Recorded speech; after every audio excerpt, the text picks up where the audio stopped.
ধান চাষ করা হয়। এই পানি দিয়ে আপনার এই যে জমি আছে, জমিতে সুন্দর করে তারা চাষ করে, চাষ করে কিন্তু ওই লবণ তৈরি করে। এই যে লবণ, আর এই যে আমরা বন্ধু বান্ধব মিলে আসছি এই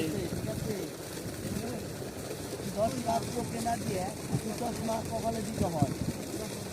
এটা হলো আমাদের দোষ সাইফুল, ঠিক আছে? সে কোনো ওই কারসকে সে কোনো সময় চশমা চোখে দেয় না, তার একটা ফুটা নিয়ে এখানে রাখে, বুঝছেন? আমরা এসেছি লবণ খেত দেওয়ার জন্য, যে আমরা সবাই আছি লবণ পরিদর্শন করছি। আমার মামা আছে, আমার চশমাটা ফুটা নিয়ে দেখি কত লাগাইছে, ঠিক আছে? বেশ লাগছে।